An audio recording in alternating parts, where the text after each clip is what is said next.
Dios te bendiga grandemente en esta maravillosa y preciosa mañana. Que levante tu cabeza, que te ponga por cabeza y no estés por cola. Que bendiga tu salir y bendiga tu entrar. Que bendiga tus empresas, todas las obras de tus manos sean floreciendo en este maravilloso tiempo bajo la preciosa y maravillosa cobertura del Dios Todopoderoso. Estamos en el libro, en la carta a los romanos, escrita por el apóstol Pablo. En el capítulo 1 vamos a leer a partir del versículo 16. La palabra de Dios dice así: ¿Por qué no me avergüenzo del Evangelio? Porque es poder de Dios para salvación a todo aquel que cree, al judío primeramente y también al griego. Porque en el Evangelio la justicia de Dios se revela por fe y para fe, como está escrito: mas el justo por la fe vivirá. Que Dios bendiga su santa y preciosa palabra en esta maravillosa y preciosa mañana. Bueno, mis amados, aquí está Pablo, escribiéndole a la iglesia de Roma, a esa iglesia que no tenía estructuras físicas, que no tenía templos, grandes edificios, a esa iglesia que estaba constituida por unos hermanos humildes, sencillos, que habían creído en Jesús y no eran dados a la ritualidad, sino que estaban ávidos, necesitados del conocimiento de Dios, de Jesús, para poder vivir con mayor vigor su fe. Sí, y es que desde mucho tiempo, desde los comienzos, ser del Evangelio, ser del camino, ser de los hermanos, ser cristiano parecía una afrenta. De hecho, todos las etiquetas que nos colocaron, que le colocaron a la iglesia primitiva, eran etiquetas burlescas. El cristiano a través de la historia ha sido objeto, motivo de burla, de persecución, de atropellos, de encarcelamientos, de torturas, aún de asesinatos. Mucha sangre derramada por causa de la fe en Cristo Jesús. Y Pablo es contundente con la iglesia de Roma. Roma estaba llena de idolatría. En Roma adoraban al arquitecto, ingeniero y constructor de la Torre de Babel. En Roma adoraban al primer hombre en la tierra en declararse Dios sobre la tierra. Al primero en declararse rey en oposición a Dios. Oh, no lo digo yo, lo dice la escritura. Adoraban a Nimrod. Eso lo encuentra usted en Génesis capítulo 10.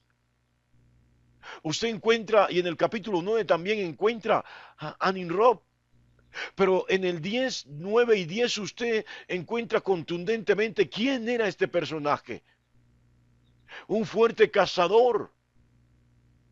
Nuestra versión, nuestra traducción dice delante de Jehová. La original dice en oposición a Jehová. Esa es la realidad. Y en Roma adoraban a Nimrod. Sí, esta era la religión primitiva de Babilonia. Le adoraban a él. Su símbolo era el sol resplandeciente, al igual que Ra, que es el mismo Nimrod para los egipcios. En Roma adoraban al famoso divino niño. Y aún mucho antes de que Jesús naciera, esta adoración ya existía. Óigalo bien. Adoraban al niño Dios mucho antes de que Jesús naciera. Ya se adoraba al niño Dios en Roma. Mucho antes de que Pablo escribiera esta carta, yo ya lo estoy diciendo. 3000 o 4000 años antes de que Jesús viniera al mundo, en Roma adoraban a Nimrod, adoraban al niño Dios, al divino niño. Su nombre en la Biblia aparece como Tammuz o Tammuz. Así aparece. Óigalo bien. Y adoraban a la madre con el niño en los brazos. La madre de Tammuz. Oh, qué curiosa esta imagen, que le estoy presentando aquí. Parece no ser totalmente desconocida para muchos de nosotros. Pero esta adoración es mucho más antigua que el mismo cristianismo. Óigalo bien. Adoraban a la madre con el niño en los brazos. La mamá de Tammuz. Sí, Semiramis, madre también de Nimrod, pero también esposa de Nimrod, y Tammuz viene a ser un engendro del pecado, entre comillas, porque hay otra historia detrás de esto que no alcanzaría a contársela en esta mañana. Pero Semiramis se casó con Nimrod, y entonces Tammuz vino a ser el hijo de Nimrod y de Semiramis. Así que, de una u otra manera, en Roma adoraban una trinidad. Bueno, uno masculino, una femenina y un infante. Así de sencillo, mis amados. ¿Y por qué les digo esto? ¿Qué tiene que ver con el texto? Muy sencillo, mis amados. Esta era la religión que apabullaba a todas las expresiones de fe y el cristianismo que era pequeñito, era menospreciado por estas religiones, por sus prácticas, por sus cardenales. Sí, los purpurados que se dicen hoy eran los grandes sacerdotes de esta religión pagana, de esta religión babilónica, de estos restos de la religión de Babilonia en Roma, donde se adoraban Nimrod, Semiramis y a Tammuz. Y entonces los hermanos en la fe no solamente algunos tenían miedo, también les daba vergüenza, les daba pena manifestar, expresar y comunicar su fe, predicar el Evangelio de Jesús. Sí, es lógico. Cuando mi pastor, que en la paz del Señor, en el regazo del Señor, estoy seguro que descansa, no es un deseo. Yo estoy seguro que Él descansa en la paz, en el regazo del Señor. Cuando Él se convirtió a Cristo, en aquellos tiempos Él envolvía la Biblia en periódicos, contaba Él, porque le daba pena que lo vieran andando con la Biblia y yendo a la iglesia evangélica. Pero poco a poco, cuando fue entendiendo el mensaje de salvación, cuando fue entendiendo el mensaje del Evangelio, fue dejando el periódico a un lado y llevando con orgullo, con amor, con valentía, sí, sin miedo, sin temores, sin vergüenza alguna, su Biblia expuesta a los ojos de los transeúntes rumbo a la congregación. Sí, mis amados, y muchos hemos pasado por esta etapa de que nos da pena, de que nos avergüenza. Y este era el problema de esta pequeña iglesia que estaba en Roma. Le daba pena no solamente decir soy evangélico, le daba pena predicar el mensaje de salvación. ¿Pero por qué? Porque no lo habían comprendido totalmente. No habían entendido el mensaje de salvación tal como es. Por eso yo les decía en uno de los audios que esta carta a la iglesia de Roma vino a ser en calidad de evangelio para ellos, para fortalecer la fe de esta pequeña iglesia. Sí, que respiraba miedos, temores y profunda vergüenza por la falta de conocimiento. Sí, no olvide lo que dijo el profeta: mi pueblo fue destruido porque le faltó conocimiento. Y a esta pequeña iglesia, Pablo le dice: yo no me avergüenzo del evangelio, porque es poder de Dios. Aquí quiero hacer el énfasis, mis amados. Esta palabra fue escrita en griego. Y el original, o la palabra en griego, que se define o se entiende como poder, es la misma palabra, la misma raíz para la palabra dinamita. Así que la raíz de la palabra poder es dunamis, y la raíz de la palabra dinamita es dunamis. Y Pablo está diciendo: no me avergüenzo del evangelio porque esto es poder. Dunamis, un poder que impacta, un poder que destruye. Sí, eso es el evangelio. Un poder que destruye todo a su paso para dar lugar a un nuevo paisaje, para dar lugar a una nueva perspectiva, a una nueva vida, a una nueva imagen en aquellas personas que son impactadas. Pablo, de una u otra manera, está diciéndoles: ¿por qué se tienen ustedes que avergonzar de el evangelio de Jesucristo? Ustedes no tienen por qué avergonzarse. Este es un poder que está más allá de los poderes que la humanidad conoce. Este poder es el poder del Shaddai, del Todopoderoso.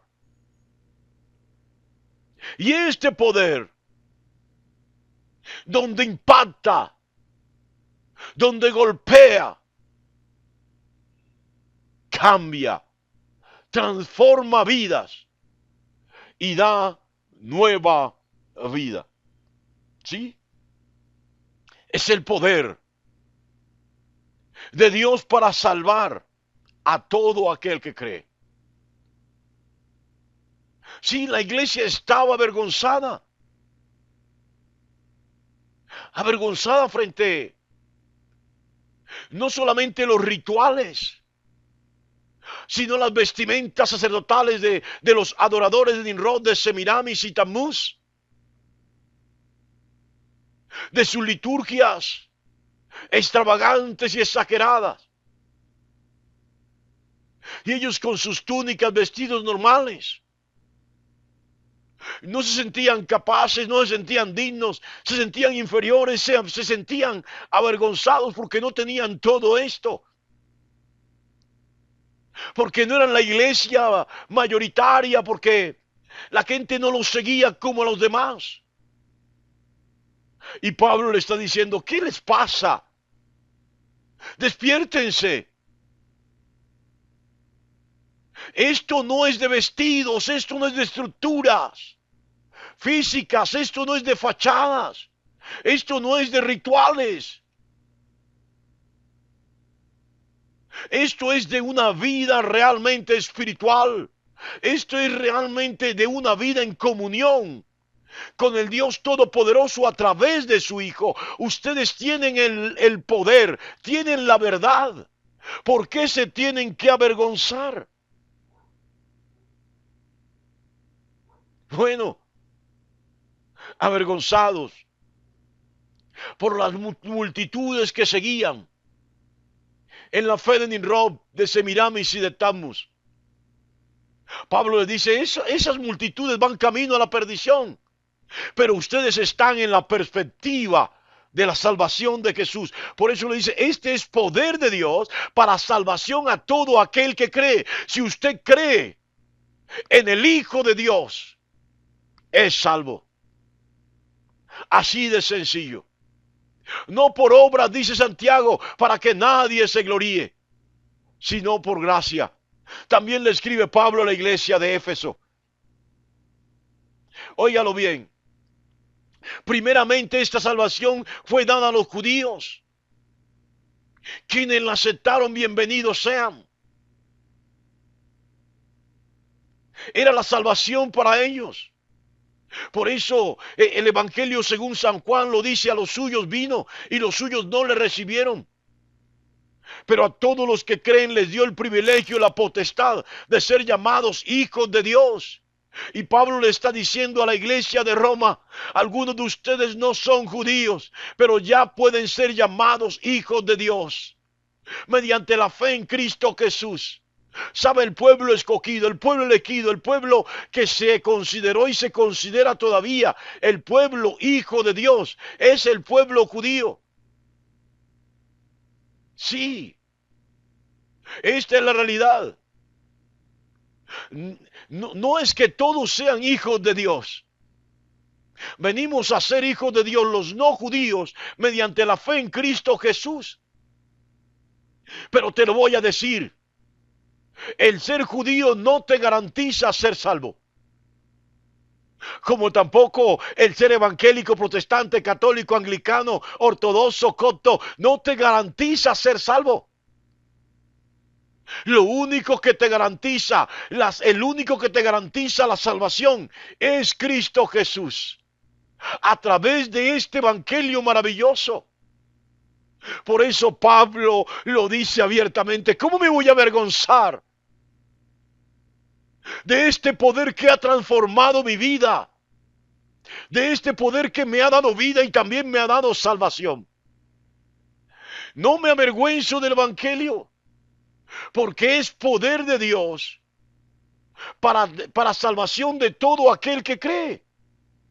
Del judío primeramente y también del griego. Cuando dice el griego, se refiere a todo el mundo, a todos aquellos que no son judíos. Y dice abiertamente, porque la justicia, porque en el evangelio Dios justifica a todos los que son de la fe. ¿Sabe? Abraham, Isaac y Jacob no fueron salvos por rituales. No fueron salvos por practicar una religión. De hecho, no tenían una religión. ¿Sabía? Abraham, Isaac y Jacob no tenían una religión. El justo Abel no tenía una religión tampoco. Ellos fueron salvos, justificados por la fe. Y la fe en Dios Todopoderoso. Como está escrito, dice la palabra, mas el justo por la fe vivirá. Pero vivirá no solamente en la tierra. El justo vivirá eternamente. El justo no es el bueno. El justo no es el que es totalmente perfecto, porque moriremos y no alcanzaremos la perfección. El justo es aquel que ha aceptado el sacrificio de Jesús en el madero de la cruz. Aquel que la sangre derramada por Jesús le viene a ser la sangre de la propiciación, la sangre de la justificación. Aquel que mediante la fe en Cristo Jesús y su sacrificio, Dios lo mira como justo. Este vivirá eternamente. No te avergüences más del evangelio de Jesús. Él lo dijo, si alguien se avergonzara de mí, yo me avergonzaré de él delante de mi Padre. No te avergüences de Jesús. Dios te bendiga grandemente en esta maravillosa y preciosa mañana.